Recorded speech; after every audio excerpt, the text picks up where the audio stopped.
Boys and girls, well, it seems like we're still at home. I guess we're getting a little tired and really like to be outside. Well, we can, and sometimes we can go to other places, not just by the use of technology, but also in books. Books offer us a great opportunity to imagine. Have you ever imagined that you were someplace else? Maybe right before you went to bed? Well, there's a character named Max who did just that. And the story I'm sharing with you today, Where the Wild Things Are.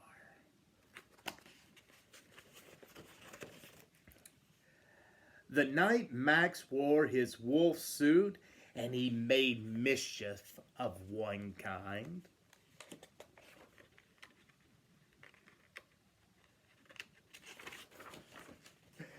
Oh, and of another.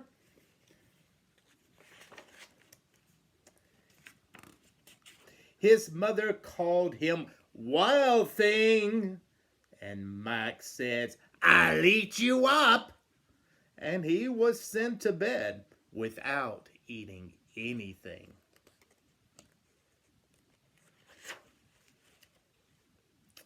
That was the night in Max's room that a forest began to grow.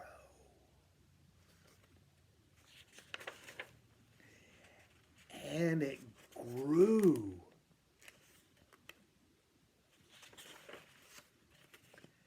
And grew until his ceiling hung with vines and the walls became the world all around him.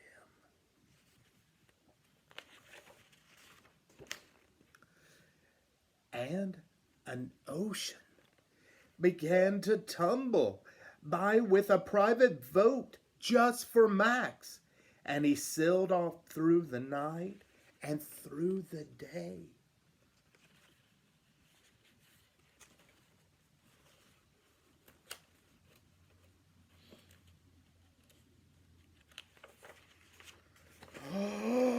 Oh, and in and out of the weeks and almost over a year to the land where the wild things are.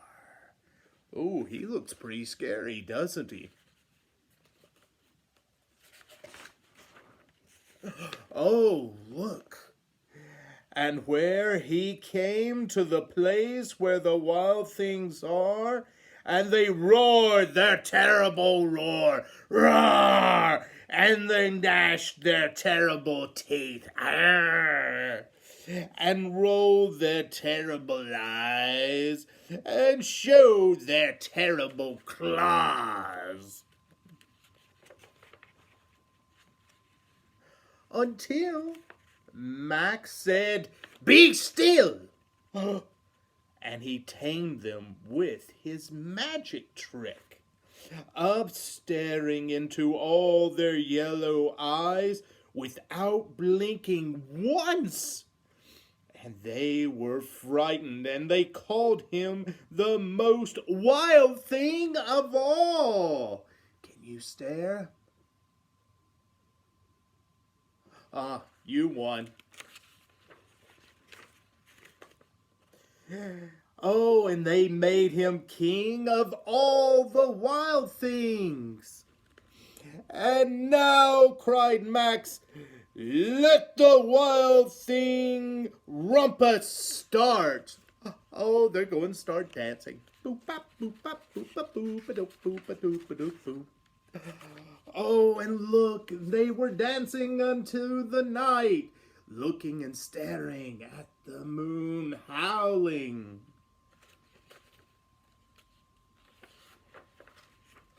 Oh, and they played in the trees hanging.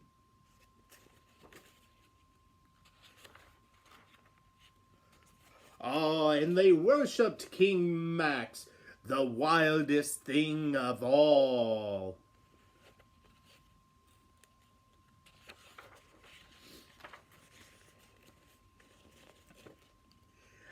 Now stop, Max said, and sent the wild things off to bed without their supper.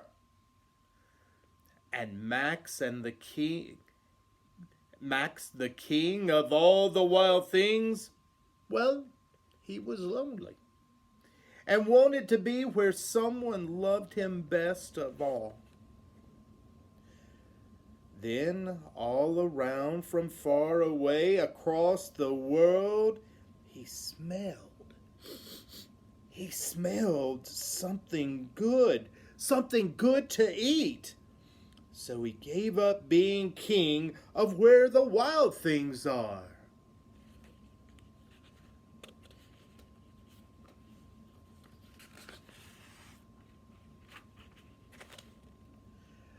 But the wild things cried, "Oh, please, please don't go.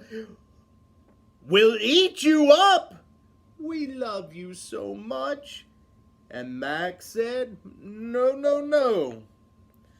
The wild things roar their terrible roars, and they gash their terrible teeth, and they roll their terrible eyes, and they show their terrible claws. But Max stepped into his private boat and waved goodbye.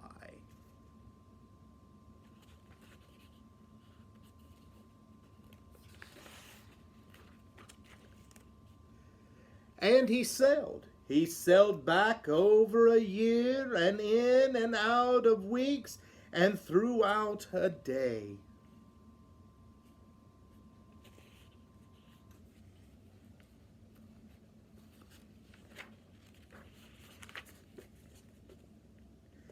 And into the night of his very own room where he found his supper waiting for him. You know what? It was still hot.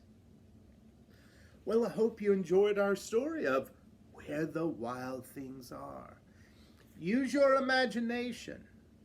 But let's not go around saying we're going to eat you up. Have a great day, my friends.